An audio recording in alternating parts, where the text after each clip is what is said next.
I miei fratelli cardinali sono andati a prenderlo quasi alla fine del mondo, ma siamo qui. Desde los confines del mundo. Vamos a contarles historias raras, historias de náufragos, historias de sobrevivientes. Mucha de la gente que hace esta crítica son literalmente liliputienses. Nos dijeron tantas cosas. Liliputienses. Bienvenidas y bienvenidos a Noticias desde Lilliput. Hola, ¿cómo les va? Tercer episodio de Noticias desde Lilliput. Yo soy Andrés Lagota. Desde chico me cargaban con la gota. Sí, soy la gota que de tanto caer rebalsó el vaso. ¡Lampone! ¡Te agachaste y te la pone! ¡Lampone se la come! ¡Osorio! ¡Marcos Osorio, tenés una amonestación! No te escondas porque te vi, ¿eh? Te vas a la dirección. Y vos, Lampone, mirá que sos tarado, ¿eh? Siempre lo mismo, siempre poniéndote donde te la van a poner, mirá. Somos liliputienses, siempre quedamos o nos ponemos en el lugar más desfavorable. No somos los únicos a los que cargaban cuando eran chicos. Por eso, si nos dicen liliputienses, aceptamos el desafío y nos ponemos ese traje y hacemos este podcast que es Noticias desde Lilliput. Aprovechamos para solidarizarnos con los simuladores. Hace un mes, Diego Peretti, uno de los protagonistas, dijo en una entrevista en Radio 10 que el país se encuentra en una situación muy complicada y la política cultural bastante caótica. Esto hizo que, sumado a cierta crisis que hay en las plataformas, una suerte de estancamiento, dijo Peretti, llevó a que la producción de la película Los Simuladores comience a resquebrajarse. Por ahora, parece que vamos a tener que esperar hasta el año que viene.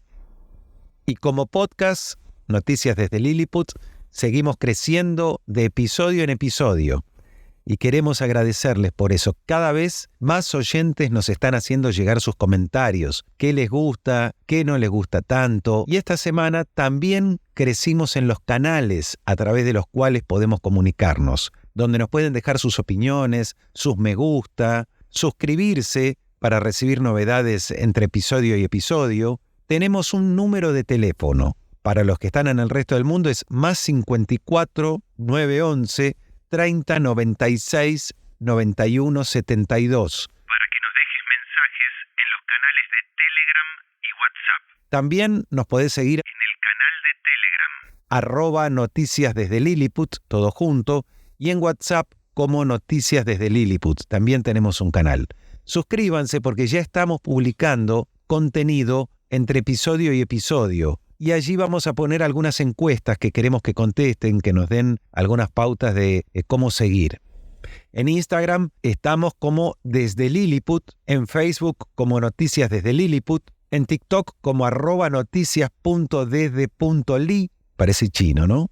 En X, @notilili, en YouTube, @Noticias desde Lilliput, todo junto, y nos pueden encontrar en Spotify e iVoox como Noticias desde Lilliput. Los jueves publicamos el episodio lado A y los sábados el lado B de esta serie. Vamos conformando una audiencia que crece y se consolida. ¿Qué haces, querido? Escuchame, dos cosas te quería decir. La primera, no hagas tan largo los podcasts, porque están muy buenos, es mucha información, es divertida, pero es largo. Entonces hoy tenemos, a falta de una, 2 entrevistas. En la primera vamos a estar tratando de entender por qué un gremio que es de los mejor pagos del país hace paro reclamando aumento salarial. Y en la otra entrevista viene a hablar con nosotros un experto en rating. Podríamos llamarlo así, aunque es mucho más que eso, porque fue tema en algunos medios durante la semana. ¿Se apaga la estrella fulgurante de Milei? ¿Qué nos dice el rating? Como les decimos siempre, escuchen y saquen sus propias conclusiones. Hoy tenemos 2 entrevistas y 2 liliputeadas también. No damos abasto. Posta. No llevan los nadie negros, razas, sudacas.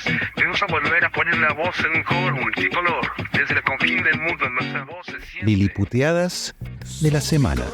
Un solo matiz, Lilliput despierta con fuerza y con ímpetu. Lilliput construye un futuro diferente.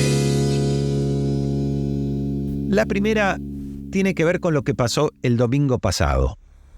No había ocurrido nunca abrir el Parlamento de Lilliput un domingo para presentar la ley de presupuesto nacional. Acá hay dos cuestiones.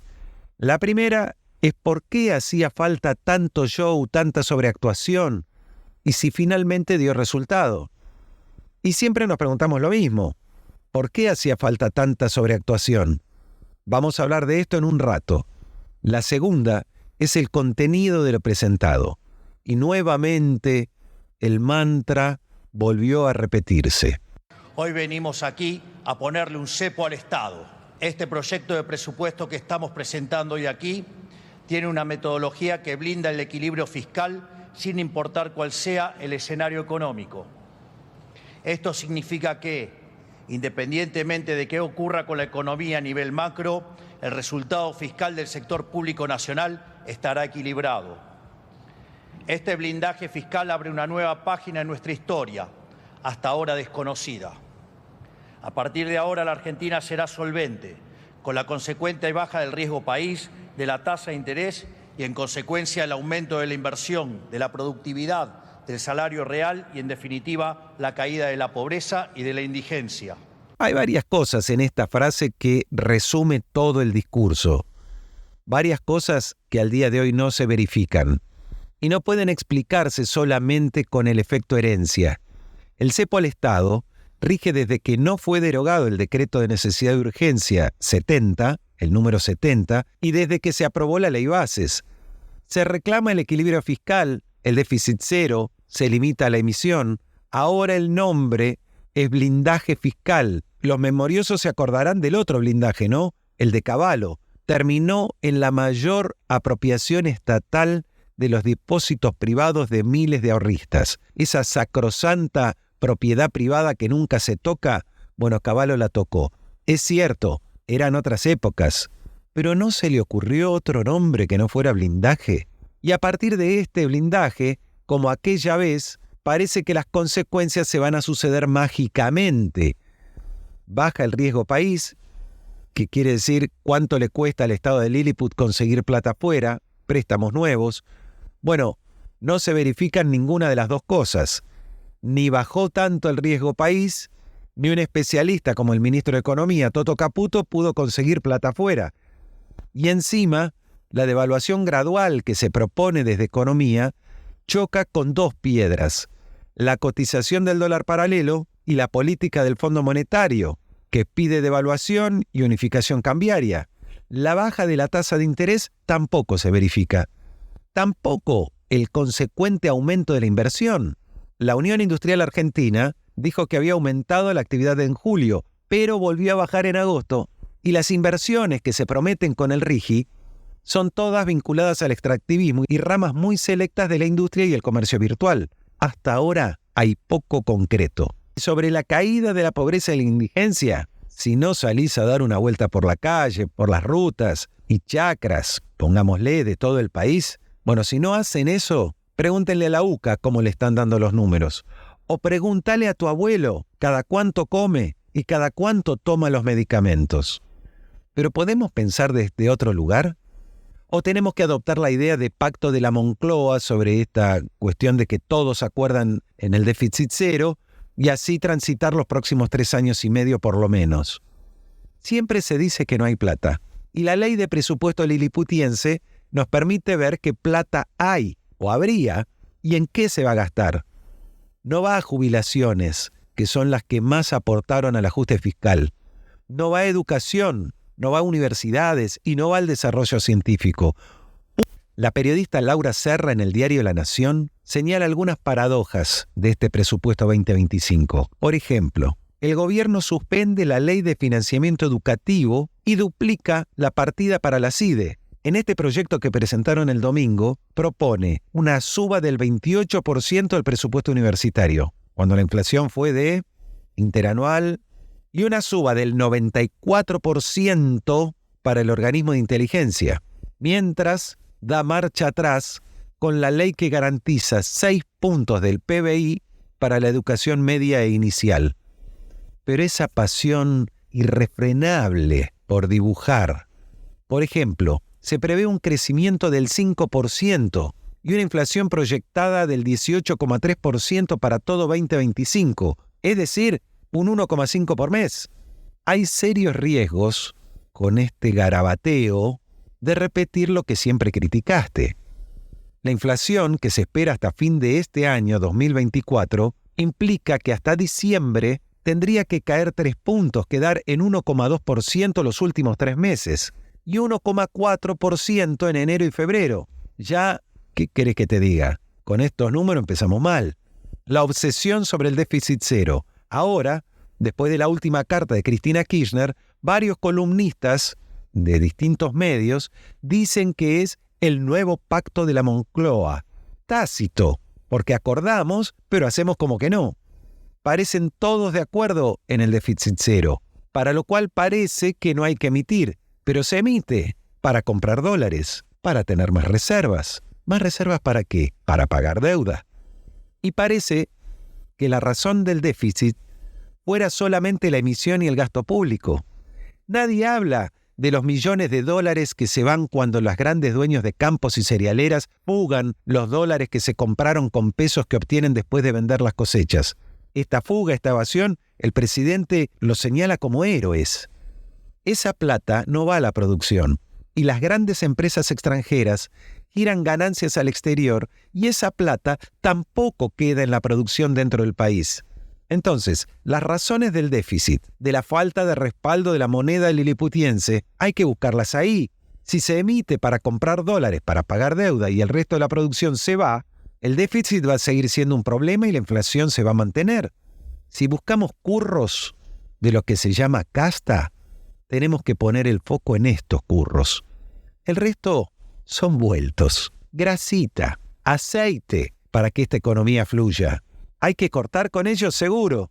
El tema es por dónde se empieza. ¿Vos querías que te hablara del show? ¿De cuánto se gastó en abrir el Congreso para una asamblea legislativa un día domingo? Algo así como 14 millones de pesos. Si querés que te hable si dio resultado o no para relanzar la imagen presidencial, bueno, de eso vamos a estar hablando en un rato. Solo una perlita. Para finalizar, quiero citar nuevamente a Marco Tulio Cicerón, el gran legislador romano, que decía: el presupuesto debe equilibrarse, el tesoro debe ser reaprovisionado, la deuda pública debe ser disminuida, la arrogancia de los funcionarios públicos debe ser moderada y controlada, y la ayuda a otros países debe eliminarse para que Roma no vaya a la bancarrota. La gente debe aprender nuevamente a trabajar en lugar de vivir a costa del Estado. Esta frase tiene más de 2000 años. Más de 2000 años. Y ustedes de eso no aprendieron nada. En sobrecitos de café y en redes se usan mucho estas frases de Cicerón. Cicerón era un político conservador del Imperio Romano y sus frases son adaptadas a los contextos políticos actuales, pero Cicerón nunca dijo esto. Lo que sí dijo, y que yo aprendí de un profesor de latín que tenía, fíjense, el mismo apellido que uno de los legisladores libertarios: usque tandem abutere Catilina patientia nostra.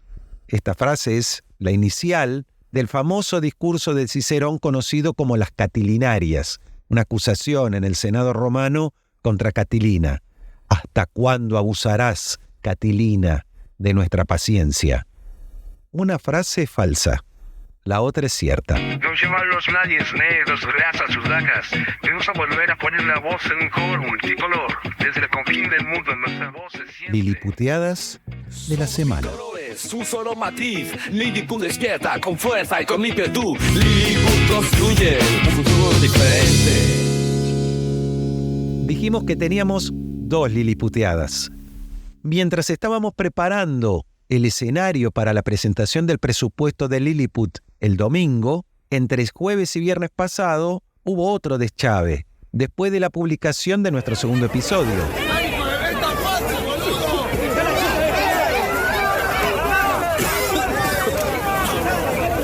está, dejá la chica de ese lado, ya está, dejá la chica de ese lado. ¡Qué fácil que es, boludo! ¡Seguí de largo!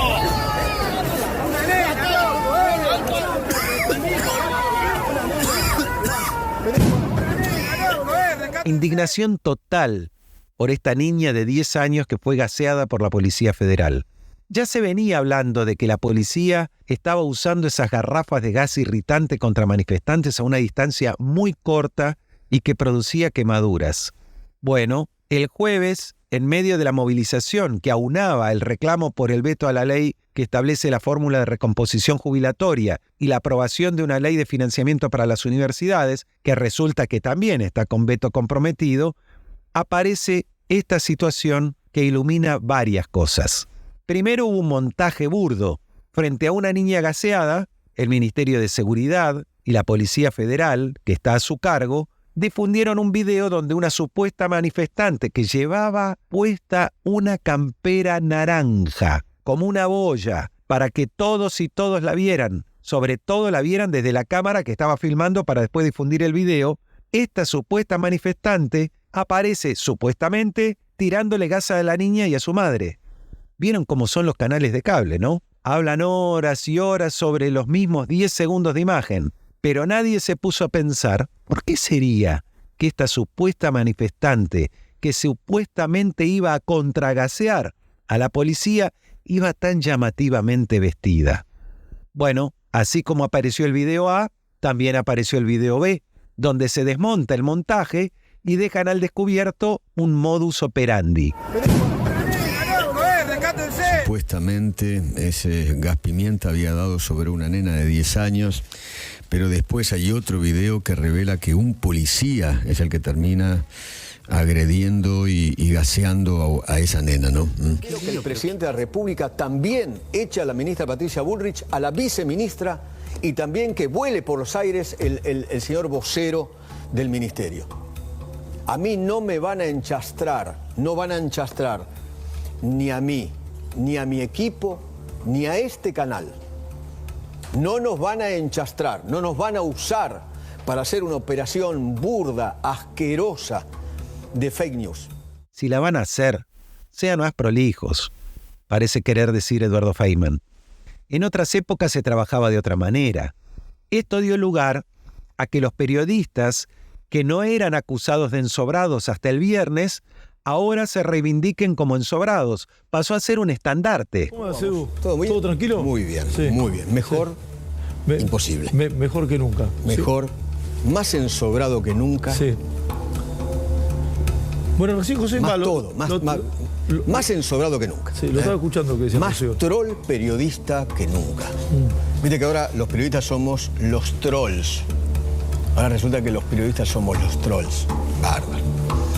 Nuestro presidente es un tipo que no quiere que opines o que pienses distinto, ni dentro de su partido ni en los medios de comunicación. Fueron 9 meses sin aire.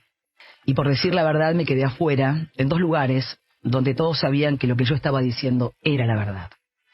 Aprendí que en la política se puede perdonar casi cualquier cosa menos la verdad. Que la verdad te expone porque muestra lo que vos querés ocultar.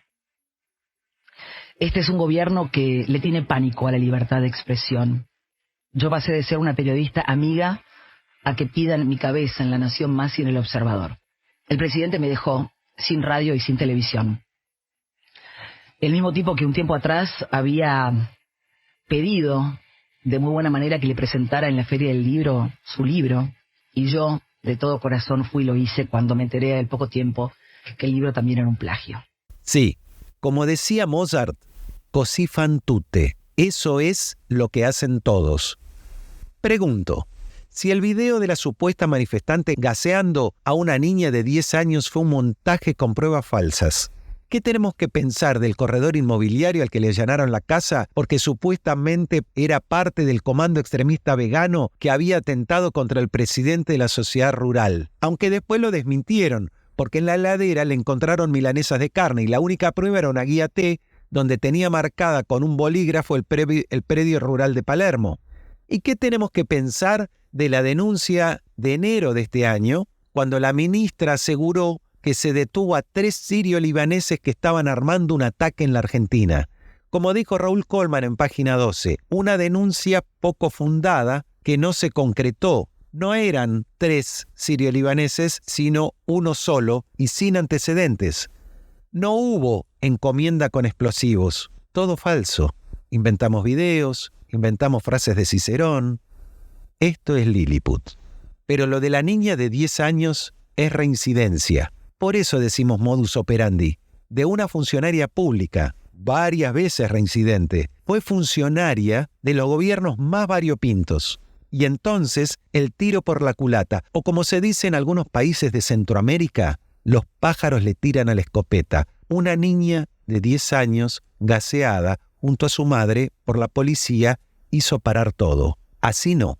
Los jubilados, otra vez apaleados, así no. Muchos pibes que hace un par de años defendían a capa y espada la novedad del anarcocapitalismo, hoy están callados. No dicen nada. Si se les pregunta, no están de acuerdo con lo que está pasando. Hay una palabra que es un neologismo, postverdad. Todo junto, posverdad. No es la Roma de César, de Calígula, de Cicerón, es el imperio de la posverdad. El término no es nuevo, fue incorporado al diccionario de la RAE, de la Real Academia Española de Letras, en 2016. No importa cómo son los hechos, solo importa cómo voy a creer cómo fueron las cosas. Dice la RAE que la posverdad es la distorsión deliberada de una realidad que manipula creencias y emociones con el fin de influir en la opinión pública y en actitudes sociales. Hay 3 elementos clave en esta definición. En primer lugar, su relación con la mentira, entendida como una distorsión de la realidad, lo que la convierte en una práctica manipuladora. En segundo lugar, la intencionalidad, lo que significa que para que haya posverdad ha de existir un agente que deliberadamente difunda esas realidades distorsionadas para influir sobre la opinión pública, en la mayor parte de los casos en el ámbito político. Y en tercer lugar, el hecho de que esta práctica se dirija no solo a las creencias o pensamientos de los ciudadanos, sino también a sus emociones, que son las que más movilizan el comportamiento humano. La mentira no puede sostenerse en forma eterna. En un momento, la fuerza de los hechos la desnuda. Liliputeadas. ¡La puta! ¡Que vale la pena estar vivo!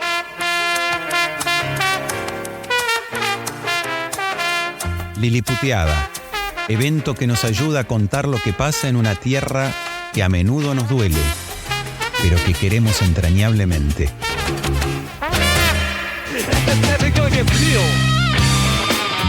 la agenda de los liliputienses, ¿no? Anota. Sacá la libreta que se viene la agenda liliputiense. Soy el máximo exponente de la libertad a nivel mundial. Que Salamanca no da, lo que Natura no da, Salamanca no da. Noticias desde Lilliput, con cualquier zona. Noticias desde Lilliput, como se hacen. Un nuevo amanecer donde todos alcanzan. Es mucha información, es largo. El Vaticano se llenó de argentinos esta semana. El Papa Francisco se reunió el lunes por la mañana con una nutrida delegación de la Confederación General de Trabajo, la CGT. Estuvieron 2 de sus 3 secretarios generales, Héctor Daer, de Sanidad, y Pablo Moyano, de Camioneros. Y también formaron parte de la delegación otros 10 integrantes del Consejo Directivo. El Papa invitó a los sindicalistas a no descansar, buscando la justa distribución de la riqueza en un mundo cada vez más inequitativo. El mismo lunes, por la tarde, Francisco se reunió en la residencia de Santa Marta, a nivel privado, con la ministra de Capital Humano, Sandra Petovelo. Y el viernes, el Papa se va a encontrar con Juan Grabois. Tanto de parte de la delegación sindical como de la ministra de Capital Humano, el Papa volvió a escuchar la invitación a visitar a la Argentina, pero el pontífice prefirió postergar una respuesta definitiva, como lo había hecho también durante el reciente viaje de regreso desde Singapur, cuando les dijo a los periodistas que lo acompañaban que antes de venir a la Argentina, primero hay que resolver varias cosas. Ahí va el capitán Beto por el espacio. Les voy a vetar todo. Me importa 3 carajos. Con su nave de fibra hecha en Aedo. les voy a vetar todo. Viene veto y viene movida. La Federación Universitaria Argentina, FUA, rectores universitarios y docentes universitarios de todo el país anunciaron un paro total de actividades en las universidades para el próximo jueves 26 de septiembre. Responden de esta manera al veto del presidente Javier Milei a la Ley de Financiación Educativa de Nivel Superior que aprobó el Senado la semana pasada. Además del paro, el martes 24 a las 10 de la mañana van a hacer un abrazo al Hospital de Clínicas en la ciudad de Buenos Aires. También se evalúa la realización de una marcha nacional universitaria para el 2 de octubre. Las dos CTA se reunifican después de 14 años para luchar contra el ajuste de Javier Milei. Los secretarios generales de la CTA Autónoma, Hugo Cachorro Godoy, y de la CTA de los Trabajadores, Hugo Yasky, confirmaron que está en marcha el proceso de reunificación de las centrales sindicales. El próximo martes van a realizar un plenario conjunto.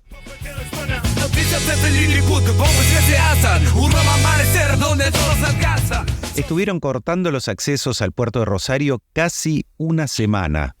Por la zona del puerto de Rosario, entre otras cosas, salen los cereales producidos en nuestro país para la exportación. Mucha plata, mucha. Los obreros aceiteros son unos de los mejores pagos de la Argentina y algunos los presentan como los malos de la película, porque se les ocurre pedir aumento de salarios. Para nosotros, los trabajadores aceiteros podrían ser también liliputienses, porque en solo 4 días, con el reclamo de aumento salarial, se frenó la actividad portuaria y ocasionó pérdidas superiores al $1 millón diarios. Más de 10.000 camiones varados en los principales puertos de exportación. ¿Se imaginan una fila de 10.000 camiones? Y 20 barcos estuvieron a la espera de carga en las terminales. Para empezar a hablar de estas cosas, está con nosotros, en Noticias desde Lilliput, Daniel Jofra, que es titular de la Federación de Trabajadores Aceiteros. Hola Daniel, bienvenido, gracias, y preguntarte para empezar cómo está el conflicto en este momento. ¿Qué tal? ¿Cómo estás? Bueno, gracias por llamar. En realidad hay muchos temas que vos planteaste en una sola pregunta. Es decir, el resultado final fue un aumento, hemos logrado el aumento que veníamos pidiendo a partir del 1 de julio, que consiste en llevar el salario aceitero a 1 millón a partir de octubre.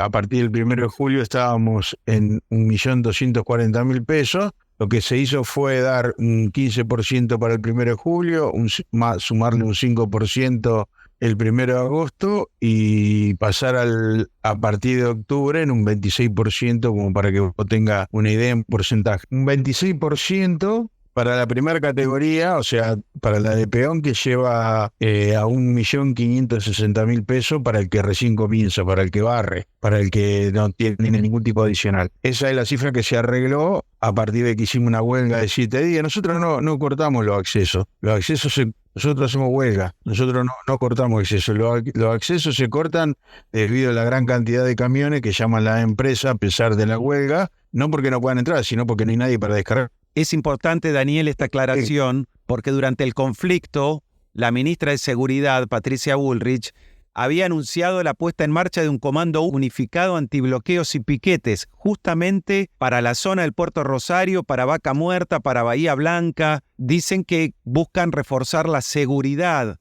por medio de una coordinación de fuerzas de seguridad federales y locales. ¿Cuál es el mensaje de este anuncio de Bullrich y ustedes qué responden? Bueno, evidentemente este gobierno se está encargando de destruir todo lo que es la democracia sindical, ¿no? Es decir, protesta, la huelga, no me llama para nada la atención. Pero nosotros, huelga, no hacemos piquete, por ahí estamos en los accesos para visibilizar, pero no cortamos ningún acceso nosotros. Es decir, los accesos se cortan, la gran cantidad de camiones que ellos llaman independientemente de la huelga, y bueno, imagínate que el complejo oleaginoso que va desde Ramallo hasta Timbúes, en la época de cosecha hay mucha cantidad de camiones, y bueno, obviamente que cortan debido a que los camioneros están arriba de la ruta o que no lo pueden descargar, pues debido al paro, y que ellos lo llaman igual, obviamente que hay una congestión de todo tipo, pero no porque nosotros cortemos los accesos, porque de hecho no hay ninguna imagen, salvo que nosotros hagamos algo afuera de la fábrica para visibilizar el conflicto, nada más, pero no es un corte de ruta ni un corte de acceso a las terminales, simplemente es para visibilizar la protesta. Bueno, el gobierno evidentemente ignora todas estas cosas y creen de que nosotros hacemos piquete, ¿viste? Porque de la única manera que puede poner a la sociedad en contra, que a nosotros no nos afecta en nada, es que decir que le impedimos trabajar al resto, y es mentira. Nosotros hacemos huelga de los trabajadores y trabajadoras aceiteros. Siendo un poco de historia, hoy los aceiteros son uno de los salarios mejores de todo el país y pareciera, en esto que decís vos, del discurso oficial, a veces no solo del gobierno, que esto está mal. Pero me acordaba hace unos días que a finales de la década del 60, en el siglo pasado, ¿no? Estamos hablando de una historia ya parece viejísima. El conflicto de Córdoba, que después derivó en el Cordobazo, también estuvo encabezado por los trabajadores mejor pagos del país de en ese entonces, que eran los mecánicos cordobeses. ¿Cómo ves la situación de los trabajadores y de la dirigencia sindical en relación a los planes que están en marcha? Bueno, obviamente que la situación es totalmente diferente, ¿no? Es decir, los dirigentes de aquel momento, los trabajadores y trabajadoras de aquel momento concientizados, con una conciencia de clase única en la historia de nuestro país con respecto a la pelea salarial, a las peleas de reivindicaciones, no es la misma que hoy tenemos, está claro. Si tenemos hoy una CGT totalmente pasiva ante los embates de este gobierno que no cesan, y en ese momento la mayoría de los gremios, incluso la CGT, enfrentaba a los gobiernos de turno, ¿no? Con la política que tenían. Pero volviendo al tema que vos planteaste en un momento, que dicen que están en contra de todo lo que sea la lucha obrera. O sea, quisieran vivir ellos en un mundo de ellos, obviamente, favorable a ellos, en donde nadie no proteste, no haga ninguna huelga. Por eso quieren el individualismo, porque es más fácil de dominarlo, ¿no? Es decir, cuando uno protesta solo, una vez le dicen que no, otra vez le explican y le dicen que no, y la tercera vez lo despiden. Entonces nadie lo protege, que es lo que quieren romper con el derecho colectivo, ¿no? Con la negociación colectiva. Pero bueno, me parece que en ese sentido, los gremios que tenemos la posibilidad de controlar la producción en los distintos lugares de trabajo, tenemos que salir a luchar, independientemente de qué salario tengan. Es decir, nosotros hoy tenemos un salario acorde a las necesidades que establece la Ley de Contrato de Trabajo y el 14.000 de la Constitución, en donde le garantizamos las nuevas necesidades que establece esa ley y la Constitución Nacional, que vos tenés que garantizarle alimentación adecuada, vivienda digna, educación, salud, esparcimiento, transporte, vestimenta, previsión y vacaciones. Cada una de esas necesidades tiene un valor que lo da el INDEC, nos lo ponemos nosotros. Y todos los trabajadores deberían cobrar esa plata, ese punto de partida. Después cada uno con sus categorías, con sus adicionales, cobrará otro valor, pero claro, nos quieren hacer creer, porque la batalla cultural está así planteada, de que los trabajadores tienen que ser pobres. Entonces dice, ¿por qué nosotros queremos seguir cobrando bien? Porque ya cobramos mal. Yo tengo casi 37 años de aporte y pasé por la última etapa del alfonsinismo, la peor etapa que tuvimos los trabajadores, que fue el menemismo, conjuntamente con De la Rúa, que estuvo muy poco tiempo, pero se encargó de cambiar o de reformar algunas leyes laborales con la ley Banelco. Entonces, nosotros sabemos lo que es trabajar en empresas ricas siendo pobre, ¿me entendés? Entonces, bueno, lo que vivimos esa época no queremos volver, y lo que hoy tienen necesidades de hace muchos años, hoy tenemos el 40%, de ese 55% de trabajadores pobres o de pobreza, tenemos el 40% son trabajadores registrados, y esa es una responsabilidad que tenemos los sindicatos. Si no podemos seguir teniendo trabajadores pobres. Bueno, esa batalla es la que tenemos que dar. Es decir, dicen que nosotros desabastecemos. Y sin embargo, el campo, cuando en el 2008 hizo 100 días de huelga, no pasó nada. O sea, decía que éramos todos granjeros. Claro. Y sin embargo, era uno de los sectores que más rentabilidad ha tenido, ¿no? Porque yo me acuerdo de haber participado de algunas protestas de la Federación Agraria a los finales de los 90, cuando se había creado el Comité de Mujeres en Lucha, donde lo remataban los campos. Y sin embargo, en el 2008, toda esa situación ya se había remontado, y sin embargo ellos hicieron una huelga de 100 días, en donde incluso había tamberos que tiraban la leche de la cuneta, porque no les convenía venderla, cuando había un montón de chicos pobres que tenían necesidad de tomar esa leche. Bueno, pero esa es una batalla, yo no me quejo de eso, yo trato de que los trabajadores y trabajadoras se concienticen y que defiendan a su clase, que no compren ese discurso barato que tanto mal le ha hecho a los trabajadores de nuestro país. Si los salarios generarían inflación, hoy tendríamos que tener una inflación de menos 10%, porque hay 55% de pobres. Claro, en eso te quería decir una preocupación que a veces aparece, como desde los trabajadores sindicalizados, organizados, incluso desde algunas estructuras políticas que se plantearían representarlos, se les habla a los precarizados, que son los que están más en la lona, y que parece que los que tienen el dinero buscan contraponer el organizado que cobra un buen salario con el precarizado que tiene que salir en bicicleta, en motito, en el auto, a sostener un ingreso diario. ¿Y qué le hablan en qué sentido? Si no, claro, ¿cómo se puede políticamente hablarle a esos precarizados para que se puedan organizar y también luchar por sus derechos? Porque en realidad con esa contraposición te están queriendo meter a los precarizados en contra de los que están sindicalizados. Yo ya te digo, o sea, nosotros no tenemos el problema que tienen los maestros, que le ponen a la sociedad en contra, o a los estatales, que le ponen a la sociedad en contra. Nosotros no dependemos del Estado, dependemos de las empresas privadas. Por eso creo de que lo que tendría que pasar para revertir esta situación, que 10, 15 organizaciones que tienen impacto económico se pongan a luchar por todos esos trabajadores. No le podemos pedir comprensión al que se está muriendo de hambre, porque ni siquiera proyecto tiene en la vida. Es decir, porque el que tiene necesidades, lo único que piensa es en cómo llegar a fin de mes, o si tiene que elegir entre comer, o alquilar, o poder vestirse, o poder viajar. Es decir, no tiene mucha alternativa. Entonces, no podemos pensar o detenernos a querer convencer a esa gente que dice: ustedes hacen paro, que cobran más de $1.000.000 y yo que cobro 500.000 pesos tengo que trabajar todos los días. Es lógico que piense así, porque no le queda otra alternativa.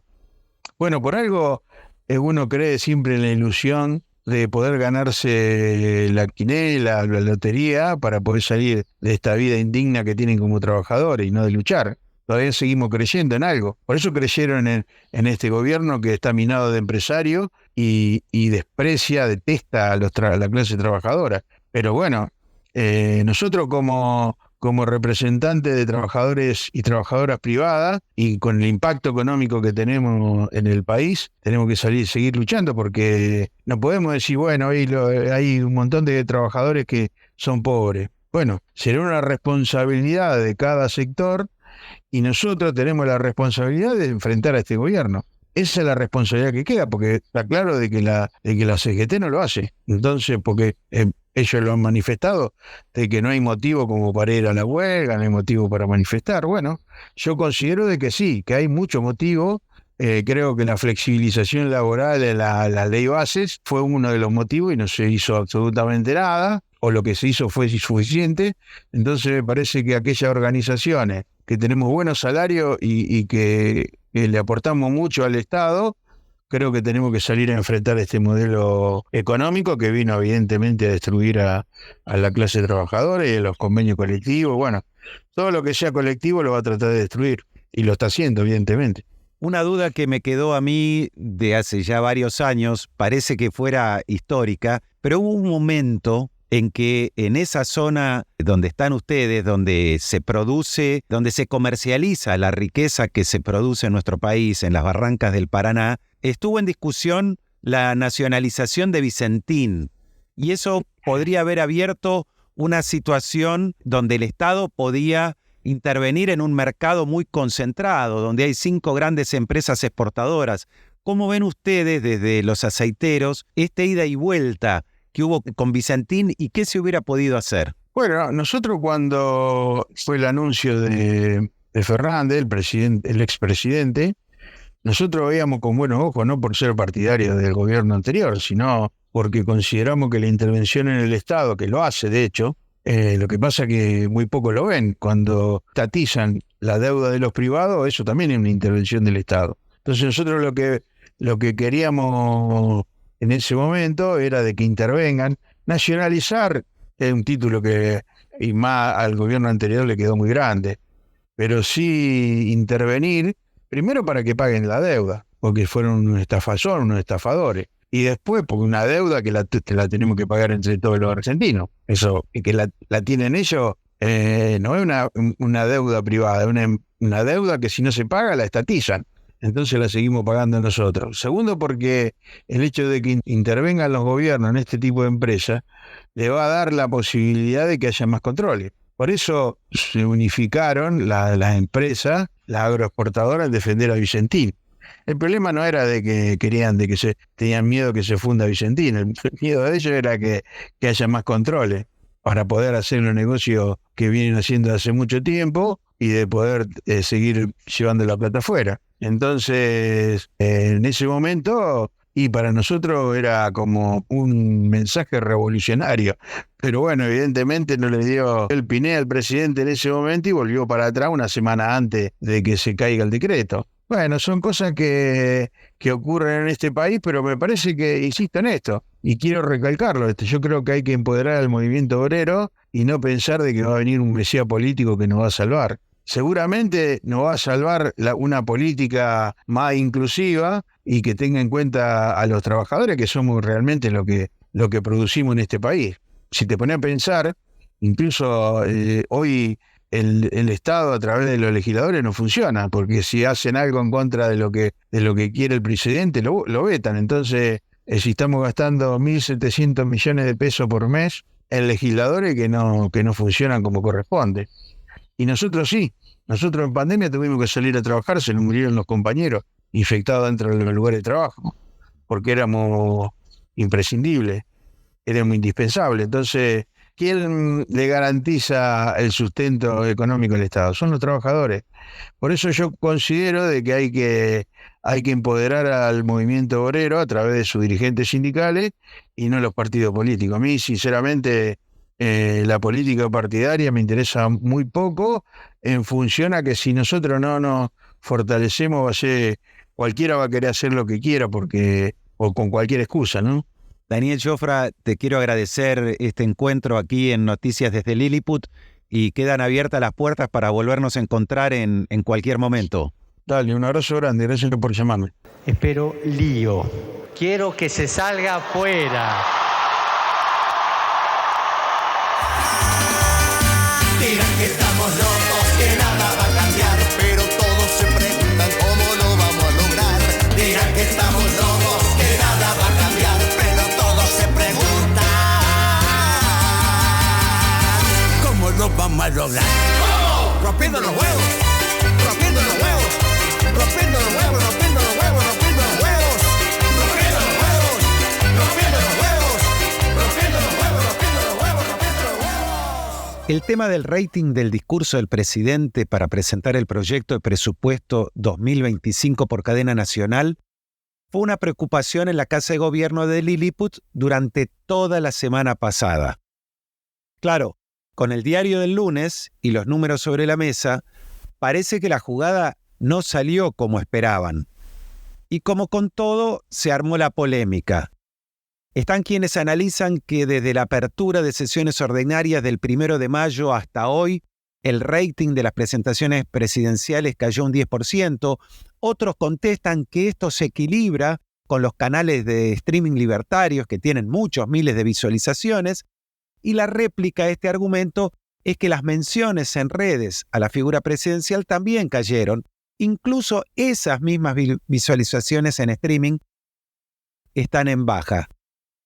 Como a nosotros no nos gusta revolver la ensalada rusa, le pedimos a un especialista, Alejandro Ripoll, hace años que viene trabajando el tema de los ratings y las visualizaciones, es director de cámaras. Hola Alejandro, Gracias por estar en Noticias desde Lilliput. ¿Cómo estás? Lo primero que queríamos preguntarte es lo básico. ¿Qué mide el rating y a cuánta gente equivale hoy ese famoso punto de rating? Bueno, a ver, lo que mide el rating, que es Kantar y Ibope en la Argentina y en 60 países, como para que también se tenga en cuenta de que no es una empresa que mide nada más que la Argentina, mide todo el país. Mide todo el país, donde su mercado principal es el AMBA y donde hay equipos también que toman las mediciones físicamente de los televisores de las muestras representativas, tanto en Córdoba como en Santa Fe, como en Tucumán y como en Mendoza. Y a partir de agosto de este año, la empresa Kantar ha puesto emuladores de proyección nacional, tanto en Argentina como en Uruguay, cruzando la base de datos madre de Ibope contra la base de datos madre del INDEC y, en el caso de Uruguay, del IBE. Así que es un poquito eso para que tengamos en cuenta con qué universos estamos trabajando. Son universos totalmente representativos, auditados por la Cámara Argentina de Denunciantes diariamente y que reflejan en un 95% el consumo de audiencias en la Argentina. Uh-huh. Y de toda esta medición, cuando se habla de los números, ¿el punto de rating a cuánto equivale? ¿A cuánta gente? El punto de rating hoy no es lineal como fue en su época. ¿Por qué? Porque cuando comúnmente se dice un punto de rating son 100.000 hogares, ¿sí? O 100.000 personas. Bueno, no es lo mismo hogares que personas. Ajá. Y los televisores hasta el año 2000-2004, que había un promedio de 1,5 televisor por hogar. Hoy está muy superado ese promedio, está en 2,5, casi 3 de televisores por hogares. Entonces, vos designás, dentro de la muestra se designa un televisor como televisor hogar, que es el que comparte en la familia, y después el televisor individuos está en otros sectores de la casa, como por ejemplo un cuarto. Supongamos que hay una señora que mira el televisor en el televisor hogar mientras está cocinando. Y uno de sus hijos está mirando una serie en su cuarto. Entonces, el televisor hogar me va a tomar el registro de esa señora, pero también me va a tomar como un individuo que está mirando un programa. ¿Se entiende? Entonces, no es tan lineal el 100.000. Oscila entre 125.000 y 150.000. Depende de cuántos integrantes de la familia consuman el televisor hogar o individuo individual, aunque valga la redundancia, viendo en su propio televisor. Y todo eso aparece reflejado en las estadísticas. Kantar Ibope cuenta con más de 8 software especializados para hacer el análisis de audiencia. Y dentro del software, por ejemplo, yo uso mucho el Instar Media. Dentro de ese software, nosotros tenemos más de 250 variables para encontrar lo que estamos buscando de este gran mar, que son la gente que mira tele. Yo puedo saber rating, puedo saber rating en miles, en porcentaje, puedo saber la cantidad de tiempo de mira, lo que se llama la constelación, el promedio de edad, si miran de a 2, si miran de a 3, si miran solo, qué porcentaje, qué cantidad, qué tiempo. O sea, se puede saber muchísimo cómo son las migraciones. Ese es otro software que tienen que se llama Instar Web, que ves minuto a minuto cómo va y viene la audiencia. ¿Qué pasa?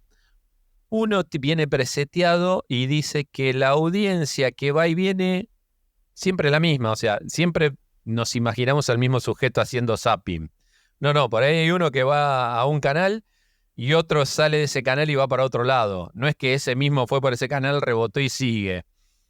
Es muy dinámica la audiencia todo el tiempo y es así como nosotros la vamos leyendo Y a medida que vamos haciendo cada vez los análisis más profundos, tenemos mejor información y mejor versatilidad para realizar dentro de los programas para poder atraer más gente o no. Y a la vez, Alejandro, tiene que haber ya mediciones de este fenómeno que es la doble pantalla, que mientras estamos mirando tele abierta en el Smart, estamos con el celular también compartiendo otros contenidos con nuestra red de amigos, ¿no es cierto? Sí, eso ya hace muchos años. Yo ya te diría que hace 10 años que a partir del surgimiento de las redes, ya las medidoras se ponen en línea. Y yo te digo que hace ya 10 años casi que se están midiendo lo que se llama el engagement de quien está mirando y comentando a la vez. Es esto que sucede comúnmente. Hay si mal no me equivoco, el último análisis dio que el 80% de los argentinos mira la tele con un celular en la mano haciendo comentarios en redes sociales. Es impresionante. Ahora, en esta situación, con el debate que se dio a partir del domingo, pero que sucede en otros productos también comunicacionales, ¿se pueden sumar mediciones, rating de TV abierta con canales de cable, con redes sociales? ¿O es mezclar peras con bananas? Es decir, ¿podemos saber cuánta gente? Hay que definir bien los universos. Si yo voy a sumar la gente que mira, por ejemplo, YouTube con la gente de televisión abierta, es gravísimo el error que están cometiendo. ¿Por qué? Porque el universo que trabaja Kantar es el universo de la Argentina. En cambio, YouTube, su universo es a nivel mundial. El universo de Kantar son 50 millones de argentinos. El universo de YouTube son 6.000 millones de personas.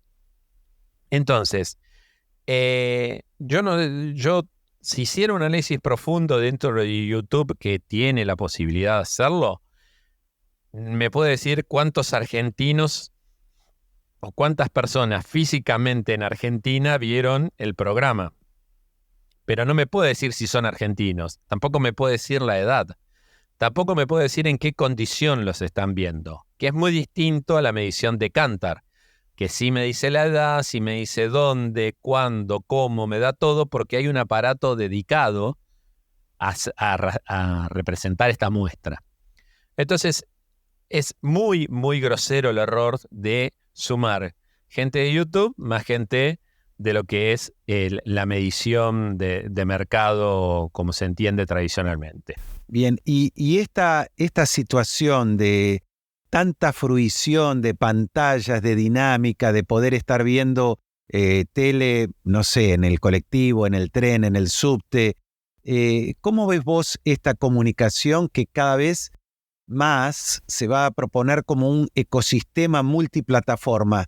¿Está ayudando a mejorar la calidad de la comunicación entre los seres humanos o nos aísla cada vez más en burbujas? Esto que ya es un hecho de las multiplataformas, cuanto mayor posibilidad de comunicación digital tenemos más incomunicación humana. Yo no veo que haya mucha... A ver, el 80% de lo que se consume audiovisual se consume a través del televisor hogareño. Sé que hay mucha gente que me dirá, no, pero yo no tengo tele en mi casa, no, pero yo lo miro, el celular, yo esto. Y yo siempre les doy un simple ejemplo. ¿Recuerdan la final del mundo? ¿En dónde lo vieron? ¿En un celular, en una compu o en una tele? El rey, el artículo del hogar, rey de la casa, es el televisor. Y por más que lo quieran matar, goza de una excelente salud y cada día más. Y a partir de los años venideros, particularmente por ahí en la Argentina, que va a haber una plataforma que va a convertirse, que su sigla va a juntar la sigla TV, que ya existe en otros lugares del mundo, va a poco a desmistificar esto de que las streameras, las plataformas vienen a destituir a la tele. Todo lo contrario.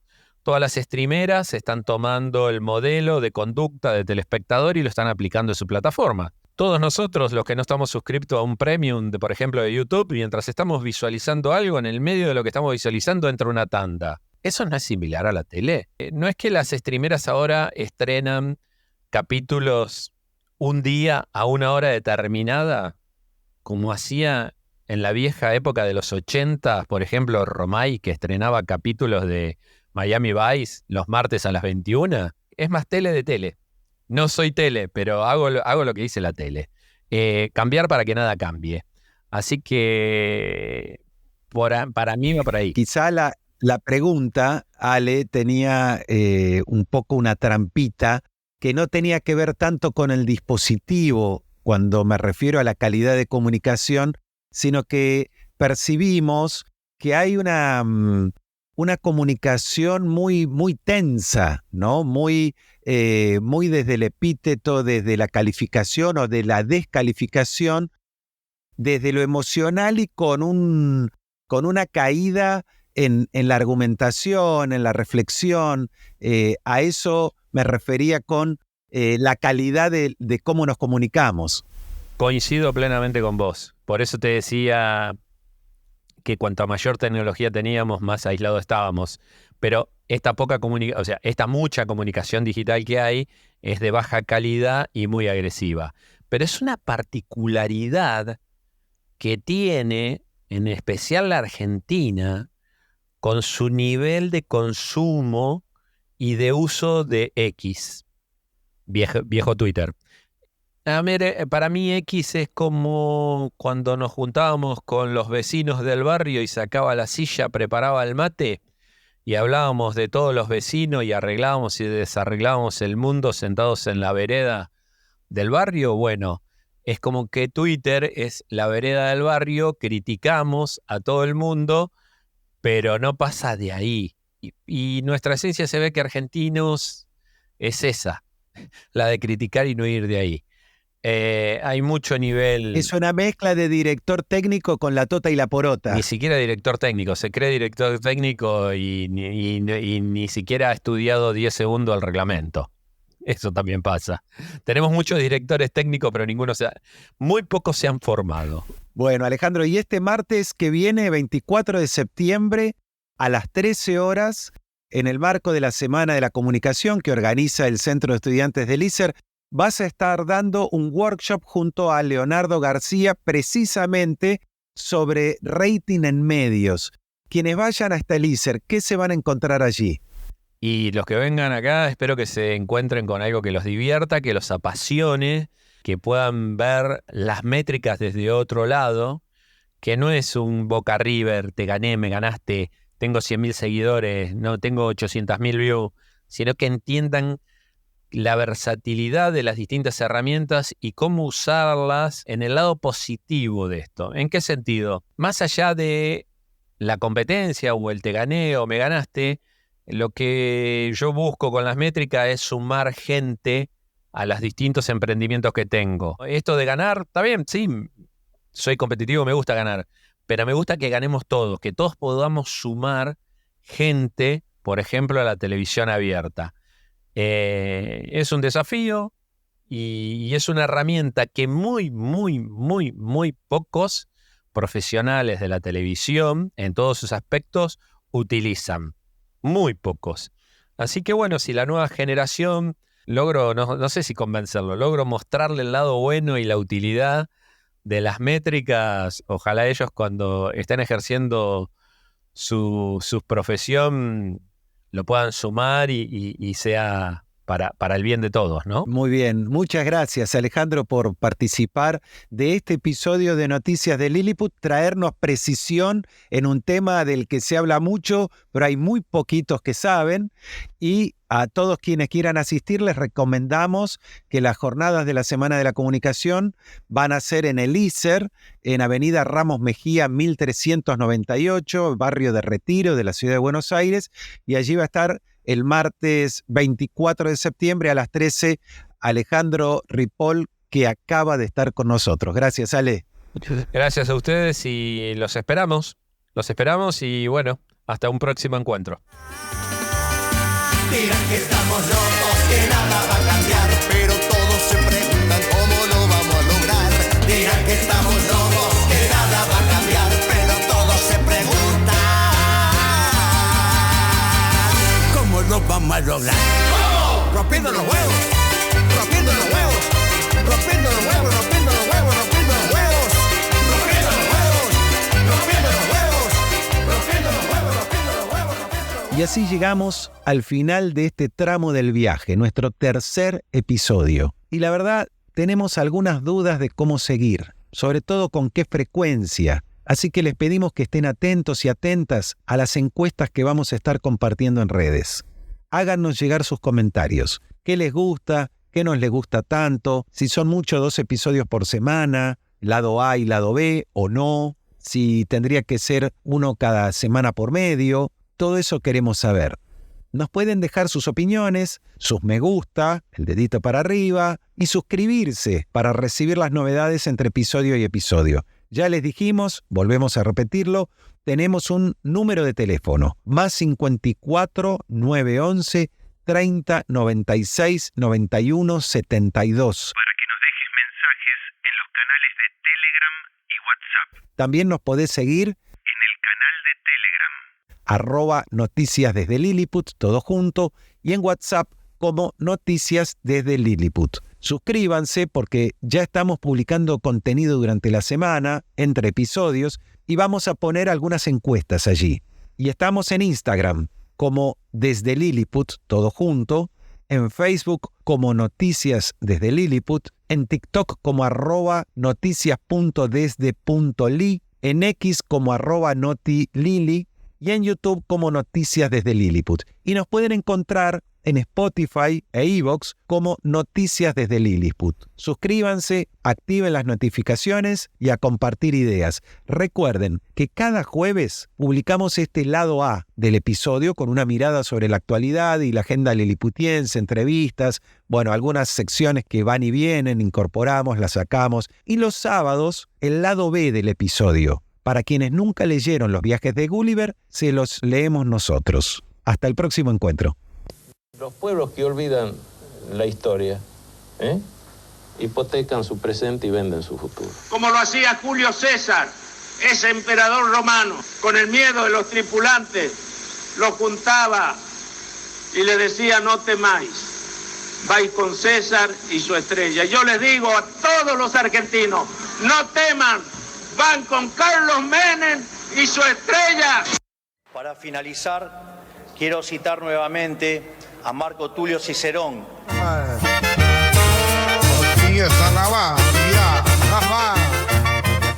Noticias desde Lilliput. Un podcast en el que quienes no aceptan los matices no se sienten del todo cómodos.